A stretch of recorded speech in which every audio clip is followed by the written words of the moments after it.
భిన్న ప్రకారములు లేని ఏకంగా ఉన్న పరమాత్మ యందు, అనానాత్మ అంటే నానాత్మం కాని బ్రహ్మమందు ప్రపంచం ఎలా కనిపిస్తుంది?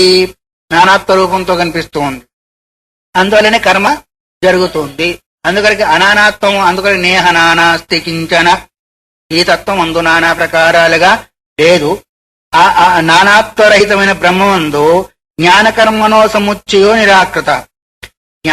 జ్ఞానానికి కర్మానికి సముచ్చయం లేదు అని ఇంతవరకు నిరాకరింపబడింది. అంటే దాన్ని కొట్టివేయబడింది. వాస్తవికంగా బ్రహ్మలో నానాత్వం లేదు.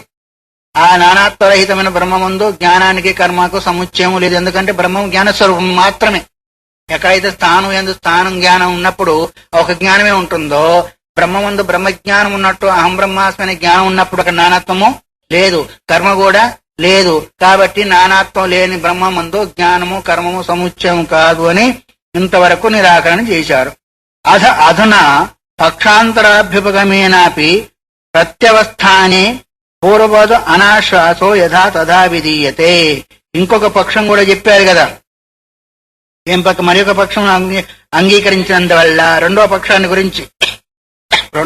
గురించి ప్రతివాదం చేసినప్పటికీ పూర్వం వల్లనే దాన్ని కూడా మేము నిరాకరించాలి అంటే నిరాకరిస్తున్నాడు. మొదటి పక్షాన్ని ఎట్లాగైతే నిరాకరించాడో అట్లాగే రెండో ప్రకారాన్ని కూడా నిరాకరించబోతున్నాడు కింది శ్లోకం ద్వారా.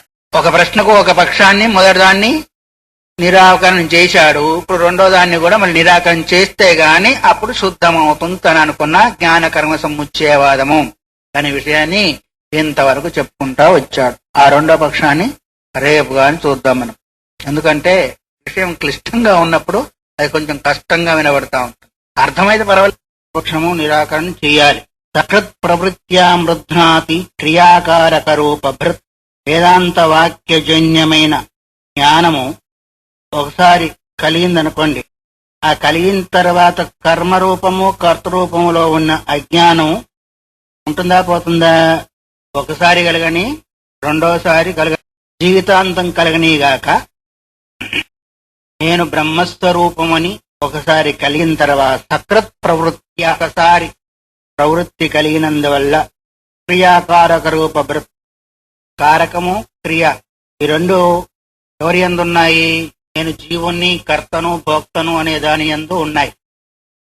ఒక్కసారి నేను అది కాదు సచ్చిదానంద స్వరూపమైన పరమాత్మనే నేను అనే జ్ఞానము కలిగిన తర్వాత పోతాయా? దీనికి ఉపమానం ఏమిచ్చాడు? ఒకసారి సూర్యుడు ప్రకాశించగానే చీకటి ఎలాగైతే పోతుందో అలాగే పోతుంది అని. అజ్ఞానం ఆగమజ్ఞానం సాంగత్యం నాస్త్యతో. అజ్ఞానం ఆగమజ్ఞానం అంటే వచ్చిన జ్ఞానం. ఎక్కడి నుంచి వచ్చింది? అహం బ్రహ్మాస్మని మహావాక్యం విచారించినందువల్ల కలిగిన జ్ఞానం, అది ఆగమం. అజ్ఞానం అదివరకే ఉంది. ఆగమని ఎవరు వచ్చారు? మీరు ఇంట్లోనే ఉంటారు, మీ ఇంటికి ఆగమకులు వస్తారు, బంధు. ఒకసారి అహం బ్రహ్మాస్మి అనే జ్ఞానం ఆగమ జ్ఞానం కాబట్టి అజ్ఞానం సాంగత్యం నాస్తి అతో అనయోహో. రెండు ఎట్లాగా మా ఇంటికి వచ్చారని మనం ఉన్నట్టుగానే అవి రెండు ఉంటాయా? జ్ఞానం రాగానే అజ్ఞానం పోతూ ఉంటుంది, వెలుతురు రాగానే చీకటి పోయినట్టుగా. అందుకొరకే రెండు ఒకేసారి ఉండేదానికి, ఒక దగ్గర ఉండేదానికి అవకాశము లేదు అనేదాన్ని నిరాకరించారు. అది వరకు ఉండొచ్చుగాక కర్తృత్వ భోక్తృత్వాదులంతా కూడా. ఒకసారి ఎప్పుడైతే స్వరూప జ్ఞానం అవగాహనకు వచ్చిందో అదే జ్ఞానం ఆగమన జ్ఞానం ఇదివరకు లేదు, ఇప్పుడు వచ్చింది. దానివల్ల అనుసంధానం ద్వారా వచ్చింది. మహావాక్యోత్థ జ్ఞానం ద్వారా వచ్చినందువల్ల కర్తృత్వ భోక్తృత్వాదులు అనుకున్నవాడు ఎలా అనుకున్నాడు? అజ్ఞానం చేత అనుకున్నాడు. ఎప్పుడైతే జ్ఞానం వచ్చిందో అజ్ఞానం పోయింది, అప్పుడు కర్తృత్వం లేదు, భోక్తృత్వం లేదు, ఇంకా మిగతా వ్యవహారాలంతా కూడా ఉండే అవకాశం లేదు అనేదాన్ని గుర్తు చేశాడు. బ్రహ్మస్వరూపము ఇదివరకు ఏమన్నారు? భేదశూన్యమై ఉంటుంది, దానికి భేదం లేదు అని నిన్న నిరూపణ చేశారు. తర్వాత ఏవం తావద్ అనానాత్వే బ్రహ్మని, బ్రహ్మ యొక్క స్వరూపం ఏంటిది? నానాత్వం లేనిది. ఏకమేవాద్వితీయం నేహ నానాస్తి కించన. అద్వితీయమైన బ్రహ్మం ఒకటే, దాని యందు నానా స్వరూపాలు లేవు. అటువంటి జ్ఞానకర్మణో సముచ్చయో నిరాకృత. ఏకమైన బ్రహ్మమందు నానాత్మం లేని బ్రహ్మమందు అంటే బ్రహ్మస్వరూపమందు బ్రహ్మ జ్ఞానమందు అని అనుకోండి. బ్రహ్మమందు అంటే బ్రహ్మ అధిష్టానం లోపరాని కాదు. బ్రహ్మ యొక్క అవగాహన యందు జ్ఞానానికి కర్మకు సముచ్చయం లేదని ఇంతవరకు నిరాకరణ చేశారు. మరి ఇప్పుడేం చేయబోతున్నామని అడుగుతానేమో. అధునా పక్షాంతరాభ్యుపగమేనాపి ప్రత్యవస్థానే పూర్వవద్ అనాశ్వాసో యదా తదా విధీయతే. రెండవ పక్షం కూడా నిరూపణ చేయబడింది కదా. ఇంకొక పక్షము, ఆ రెండవ పక్షాన్ని అంగీకరించినందువల్ల వాడు ప్రతివాదం చేసినప్పటికీ ఇది ఇట్లాగే ఉంటుంది, జ్ఞానము కర్మ రెండు ఏకకాలంలో ఉంటాయి అని ఒకవేళ చెప్పి ఉన్నారు కదా. దాన్ని ఏ విధంగా మేము నిరాకరిస్తామో ఆ ప్రకారాన్ని నేను చెప్పబోతున్నాను అని ప్రత్యవస్థానే పూర్వవత్. మొదటి పక్షాన్ని ఎట్లాగైతే నిరాకరణ చేశానో అట్లాగే ఈ పక్షాన్ని కూడా నిరాకరణ చేస్తున్నాను. యథా తథా అభిధీయతే, అది ఏ ప్రకారమో ఇప్పుడు చెప్పబడుతోంది. ఎట్లా అనుత్సారిత నానాత్వం బ్రహ్మయస్యాపి వాదినః సన్మతేనాపి దుస్సాధ్యో జ్ఞాన కర్మ సముచ్చయ. భేదము లేదు బ్రహ్మమందు అని ఇంతవరకు అన్నారు కదా. ఏం భేదం లేదు? సజాతీయ విజాతీయ సగత భేద శూన్యమే, ఏకమై నిత్యమే సత్యమై ఉన్న తత్వానికి అలాంటిది ఇంకొకటి లేదు. దానికి భిన్నమైంది కూడా విజాతీయము లేదు అని ఏ తత్వాన్నైతే వాది అయిన వాడు చెప్పాడో ఆ వాది యొక్క మతంలో కూడా జ్ఞానకర్మల యొక్క సముచ్చయము దుస్సాధ్య. తన్మతేనాపి అంటే అలా వాదించిన వాని యొక్క మతంలో కూడా జ్ఞానకర్మ యొక్క సముచ్చయము దుస్సాధ్య. ఏ రూపంలో కూడా అతను సాధించలేడు. ఎందుకు సాధించలే అంటే రెండు పరస్పర విరుద్ధం. అందుకనే శంకర భగవత్పాద తమ ప్రకావత్ విరుద్ధ స్వభావయో బ్రహ్మసూత్ర సంబంధ భాష్యంలో ఏమన్నారు? తమ ప్రకాశవత్ విరుద్ధ స్వభావయో అన్నారు. తమస్సు యొక్క స్వభావం వేరు, ప్రకాశం యొక్క స్వభావం వేరు. అట్లాగే ఇక్కడ కూడా జ్ఞానం యొక్క స్వభావం వేరు, కర్మ యొక్క స్వభావం వేరు. జ్ఞానానికి అధికారి వేరు, కర్మకు అధికారి వేరు.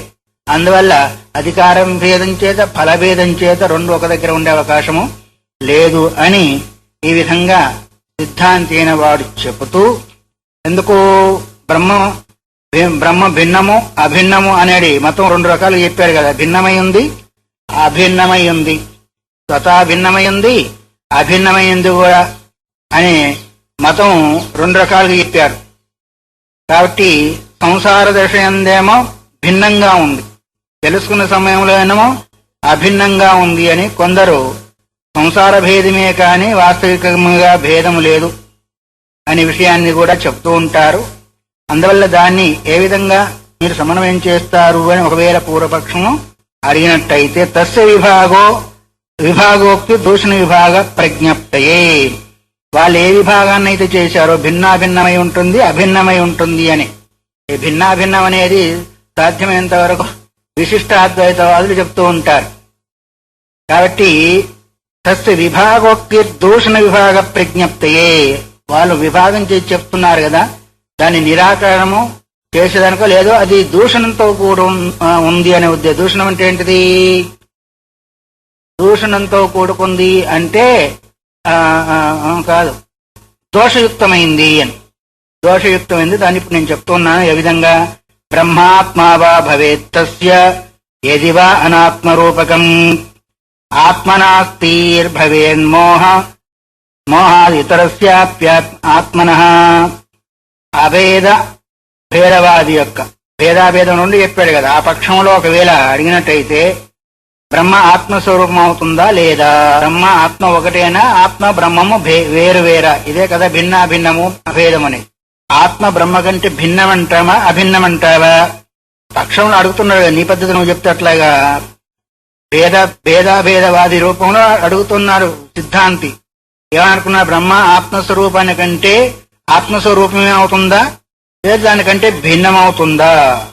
మొదటి పక్షంలో ఆత్మస్వరూపం అంటే అజ్ఞానం వల్లనే ఆత్మ యొక్క ప్రాప్తి కలుగుతుంది గాని ఆత్మను నేను పొందుతున్నాను, ఆత్మ నాకంటే భిన్నమైంది, బ్రహ్మం నేను పొందుతున్నాను అని ఎప్పుడంటాడు? పొందబడేవాడు పొందే వస్తువు వేర్వేరుగా ఉన్నప్పుడు పొందుతుంది.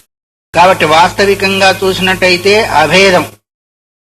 ఎందువల్ల నేను వేరనుకుంటున్నాడు? స్వరూప అజ్ఞానం చేత వేరనుకుంటున్నాడు. అందువల్ల మొదటి పక్షంలో ఏమవుతుంది అంటే అజ్ఞానం వల్లనే ఆత్మ యొక్క ప్రాప్తి కలుగుతుంది.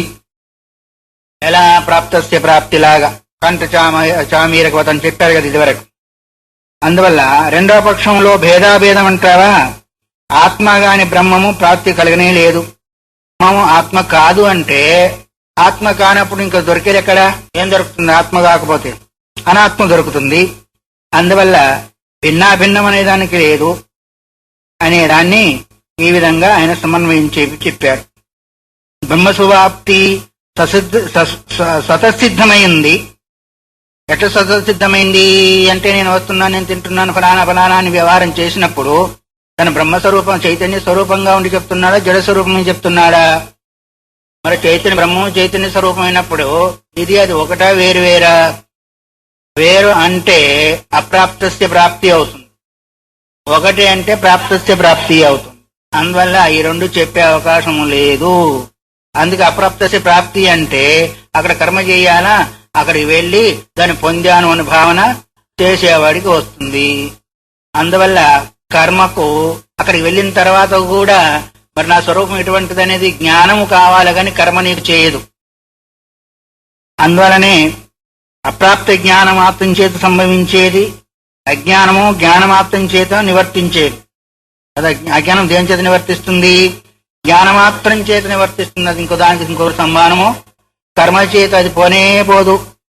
అందుకొరకు బ్రహ్మాత్మవా భవేత్ యదివా అనాత్మరూపకం ఆత్మనాప్తిర్భవేన్మోహాదిత్య ఇతరస్యాప్యాత్మన. ఇదేనా చెప్పేది? బ్రహ్మాత్మవా భవేత్తస్య అయిపోయిందిగా, ఇదే చెప్తూ ఉన్నాంలే.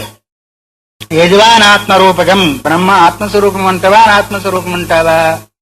ఆత్మస్వరూపం అయితే ఆత్మనాప్తిర్భవేత్, ఆత్మచేత ఆత్మ పొందబడుతుందా లేదా అనాత్మ చేత ఆత్మ పొందబడుతుందా? ఆత్మచేత ఆత్మ పొందబడుతుంది అంటే అది పొందబడే ఉంది కదా, ఇంక పొందేదే ఉంది. అనాత్మ చేత ఆత్మ పొందుతుంది అంటే అనాత్మ జడమైపోయి ఆత్మ చైతన్యమైపోయి అనాత్మ చేత ఎట్లా పొందబడుతుంది అని సిద్ధాంతి పూర్వపక్షాన్ని ఖండన చేసినట్టుగా మాట్లాడుతున్నాడు.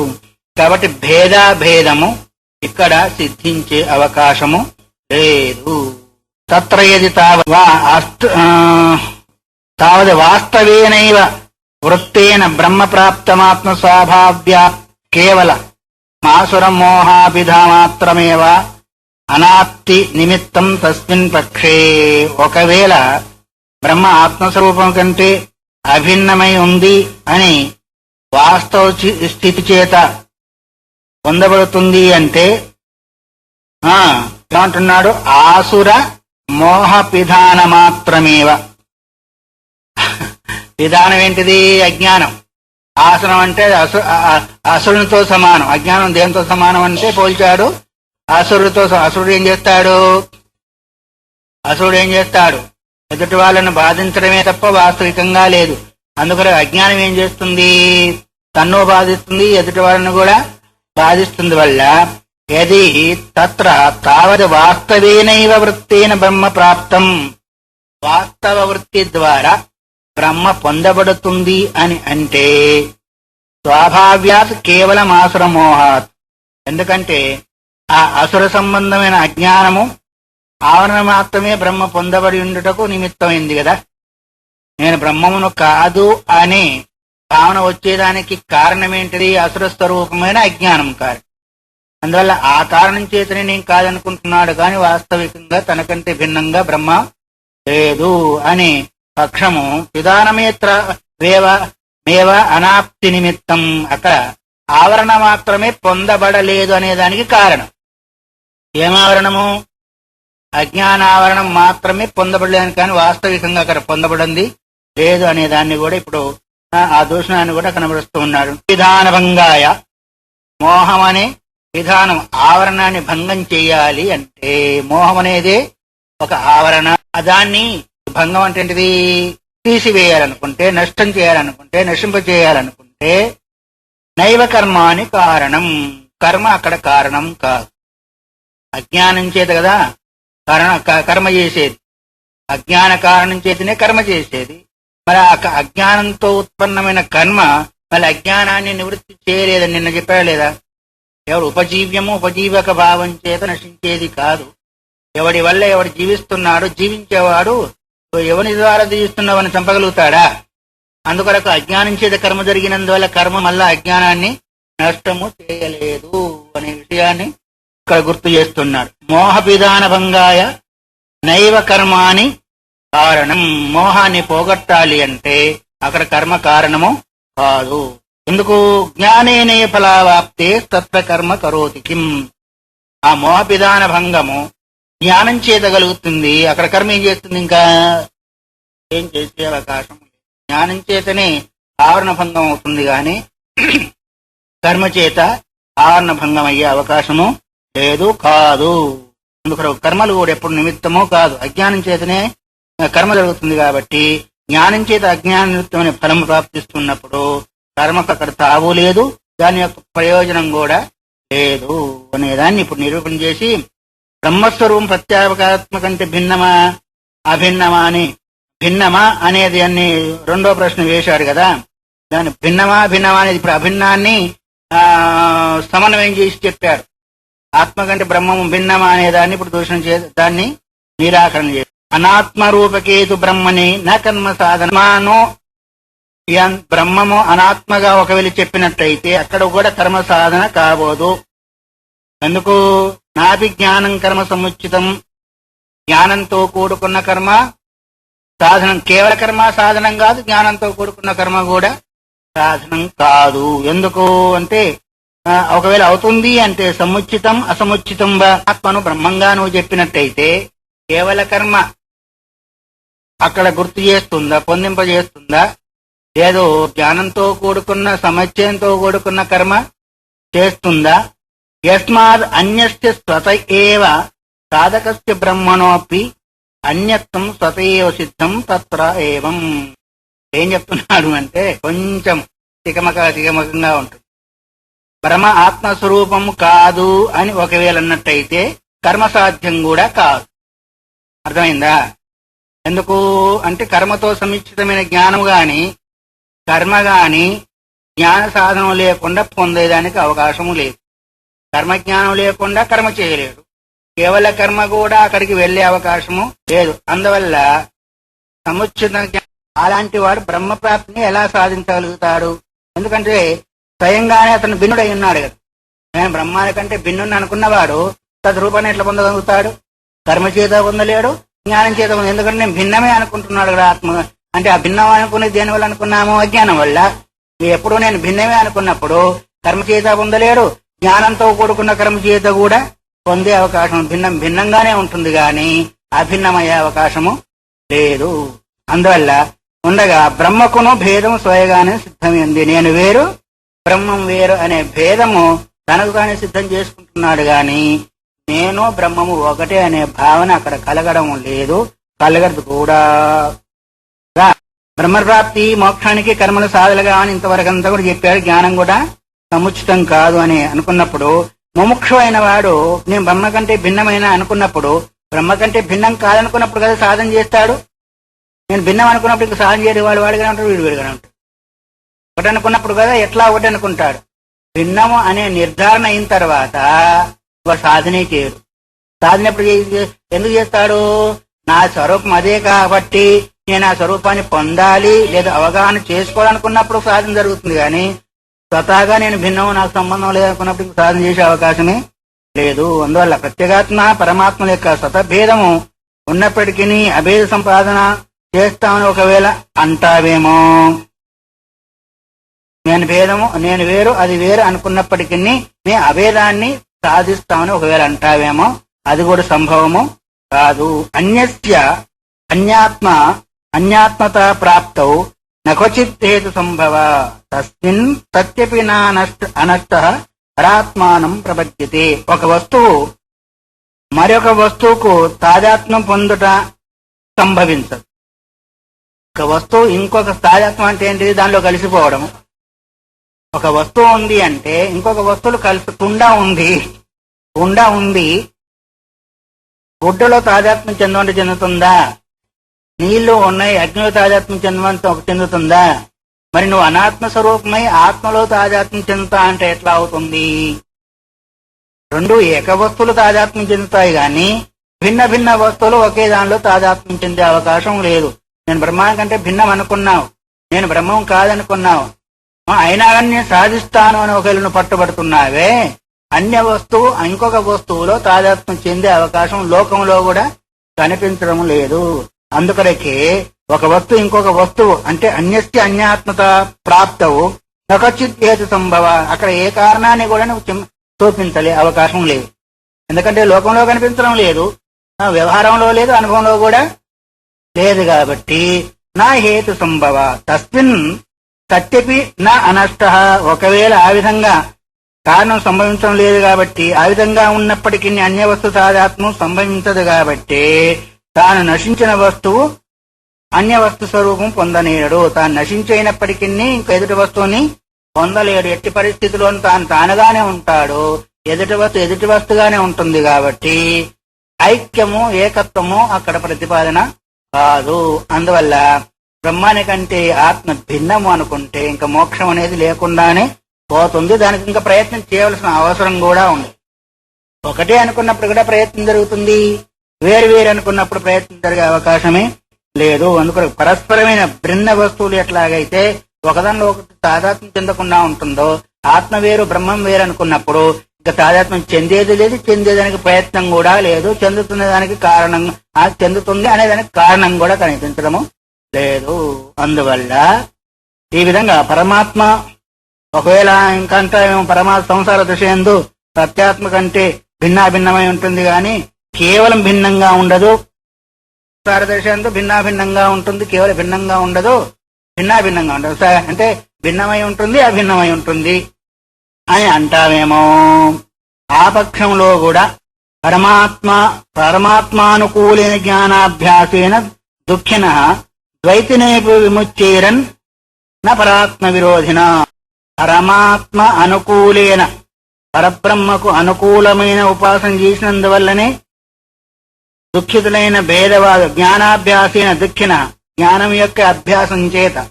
ఏ జ్ఞానం యొక్క అభ్యాసం చేత? నేనే పరబ్రహ్మం అనే జ్ఞానం. ఆ జ్ఞానం యొక్క అభ్యాసం చేత దుఃఖించే ద్వైతినోపి విముచ్చేరన్, ద్వైతులు కూడా భేదవాదులు అంటే పరమాత్మ వేరు నేను వేరు అనే వాళ్ళు కూడా ఉపాసన చేత జ్ఞానాభ్యాసం చేతనే ఏకత్వాన్ని పొందగలుగుతారు గాని విరుద్ధమైన ఉపాసన చేత ఎప్పుడు కూడా ముక్తులు కాలేరు. నా పరమాత్మ విరోధిన అంటే నేను పరమాత్మ కంటే భిన్నమైన విరోధ భావం చేత ఎంత ఉపాసన చేసినప్పటికీ ఏకత్వాన్ని పొందే అవకాశము లేదు. నేనే పరమాత్మ స్వరూపం, పరమాత్మనే నా యొక్క స్వరూపం అని ఏకత్వ ఉపాసన ద్వారా అది పొందబడేదే కానీ భిన్న ఉపాసన ద్వారా, ద్వైతోపాసన ద్వారా దుఃఖంలో ఉన్నవాళ్ళు ఇక్కడ ప్రతిపాదన చేశారు. కాబట్టి పరమాత్మ అనుకూలైన జ్ఞానాభ్యాసేన, అనుకూలమైన జ్ఞానాభ్యాసం ఏంటి? ఆ తత్వమే నేను అనే అభ్యాసం. మరి ఇంకేంటిది? ప్రతికూలమైన ఏంటిది? నేను వేరు అది వేరు అని పరమాత్మ విరోధి అభ్యాసం. అంటే దానికంటే భిన్నమైనవన్నీ అనేది విరోధం, ఇంకా వేరే విరోధం ఏం లేదు. అందువల్ల అనుకూలమైన వ్యవహారం చేత పొందబడేదే కానీ ఇక్కడ భేదం వ్యవహారం చేత పొందబడేది కాదు. అనుకూల వ్యవహారం ఏంటిది? అహం బ్రహ్మాస్మి అనేది అభేద ఉపాసన. నేనే బ్రహ్మము, బ్రహ్మమే నేననేది ఇది అనుకూల ఉపాసన. తర్వాత భేదోపాసన ఏంటిది? ఎందుకంటే నేను ఉపాసకుణ్ణి వేరు, ఉపాస్యము వేరు, ఆ ఉపాసన వేరు అని ఈ విధంగా చూసేవారు ఎప్పుడు కూడా దుఃఖరహితమైన తత్వాన్ని పొందలేరు. కాబట్టి అభేద ఉపాసన మాత్రమే అహం బ్రహ్మాస్మి మహావాక్యార్థమైన జ్ఞానం చేత అజ్ఞానం నశించినందువల్ల అప్పుడు తన యొక్క వాస్తవిక స్వరూపాన్ని తెలుసుకోగలుగుతాడు. అందుకొరకు ఇక్కడ కర్మతో సంబంధం లేదు, జ్ఞానం మాత్రం చేతనే అజ్ఞానం తేలినందువల్ల దుఃఖరహితమైన స్థితిని పొందగలుగుతాడు. అందుకొరకు ఇక్కడ అభేదోపాసనన్నా కావాలా, భేదోపాసనన్నా కావాలా. కానీ భేదాభేదం రెండు ఉండేదానికి అవకాశము ఎక్కడ కూడా కనిపించడం లేదు. లేదేంటిది? ఎక్కడ కనిపించడం కూడా లేదు. అయితే ద్వైతోపాసన అన్నా కనిపిస్తా ఉంది, లేదంటే అద్వైతోపాసన అన్నా కనిపిస్తుంది. కానీ అది సగం ఇది సగం, ఎక్కడ అర్ధచరితి న్యాయం అన్నారు. ఎవడెవడో తీసుకొచ్చావు కావు, ఆ పొయ్యావు సగం ముసలిది సగం వయసుది అన్నాడంట. ఉంటుంది ఎక్కడన్నా? అయితే ముసలిదైనా కావాలి, లేకపోతే వయసుదన్నా కావాలి. అయితే అభేదోపాసన కావాలి, లేకపోతే భేదోపాసన, భేదాభేదోపాసన జరిగేదానికి ఎక్కడ అసలు ఏ శాస్త్రంలో కూడా కనిపించడము లేదు అనే విషయాన్ని ఇక్కడ గుర్తు చేశాడు. అందువల్ల ఇతరస్మిన్ పక్షే విధేరేవ అనవకాశత్వం గతం. ఇతరస్మిన్ అంటే ఇప్పుడు చెప్పిన పక్షంలో విధి అంటే వేదము లేదా శాస్త్రం యొక్క ప్రమాణం కూడా కనిపించదు కదా. ఇతరస్మిన్ పక్షే విధిరేవ అనవకాశత్వం. అనవకాశం అంటే విధి వాక్యమే అక్కడ అవకాశం చెప్పే అవకాశము లేదు. ఎట్లాగా అంటావా? కథం బ్రహ్మ భిన్నమైనప్పటికీ జీవుడు బ్రహ్మతోడి కేవలం అభిన్నుడే అని ఒకవేళ చెప్పుతావా? అక్కడ ఏమాత్రం కూడా లేదు. వాళ్ళు ఏమనేది అంటే భిన్నమైనప్పటికీ బ్రహ్మతో అభిన్నమే అని. అభిన్నం ఎప్పుడయ్యాడు? అజ్ఞానం తొలగిన తర్వాత. భిన్నం ఎప్పుడయ్యాడు? అజ్ఞానం ఉన్నప్పుడు, నేను కాదనుకున్నప్పుడు. మరి భిన్నం అంటే కొంచెం అజ్ఞానం కొంచెం జ్ఞానం ఉంటే ఏకత్వం ఎట్లా కలుగుతుంది? కలగదు. అదే కదా ఇక్కడ వాదన జరుగుతా ఉంది. అందువరకు అభిన్నమేమో అజ్ఞానం తొలగిన తర్వాత, భిన్నమేమో అజ్ఞానంతో కూడుకొని. భిన్నం అంటే అక్కడ రెండుకి ఎక్కడ ప్రమాణం కూడా మాకు కనిపించడము లేదు. అందువల్ల కేవలం అభిన్నుడు మాత్రమే ఇక్కడ పొందగలుగుతాడు గాని భిన్నం కలిగిన వాడు పొందే అవకాశము లేదు అని ఈ పూర్వపక్షం ఎప్పుడైతే ఎత్తాడో దాన్ని ఇప్పుడు నిరాకరణ చేస్తూ సమస్త వ్యస్త భూతస్య బ్రహ్మణ్యేవావతిష్ఠత భూత కర్మని కోహేతు సర్వానన్యత్వ దర్శినాన్. భిన్న స్వరూపమైన బ్రహ్మయందు నిష్ట కలిగి ఉన్నాడనుకోండి. సర్వపదార్థం తనకంటే అభిన్నంగా చూస్తున్నాడా, భిన్నంగా చూస్తున్నాడా? అభిన్నంగా చూసేవానికి కర్మనందు నిమిత్తమేమి కలదు. సమస్త ప్రాణులు బ్రహ్మ కంటే కూడా అభిన్నమని చూసేవాడికి ఇంకా కర్మేముంది. ఆత్మవత్ సర్వభూతాని యస్మిన్ సర్వం ఆత్మైవాభూతు తత్కేనకం పశ్యేతు అని శృతి చెప్తోంది. అందువల్ల బ్రహ్మమందు అధిష్టాన రూపమైన బ్రహ్మమందు సర్వం ఆత్మస్వరూపంగా కనిపిస్తున్నప్పుడు ఇంకా కర్మ చేయవలసిన అవసరము అందుకొరకు సమస్త వ్యస్తభూతస్య. వ్యస్తం అంటే తాను, సమస్తం అంటే కనిపించే సమస్తమంతా కూడా బ్రహ్మని ఏవ అవతిష్ఠత. బ్రహ్మ ఆధారంగానే బ్రహ్మయందే ఉన్నాయి. చెప్పేవాడు అంతే, చూడబడే దృశ్య ప్రపంచమంతా కూడా బ్రహ్మాధిష్టమైనందమైందే ఉన్నందువల్ల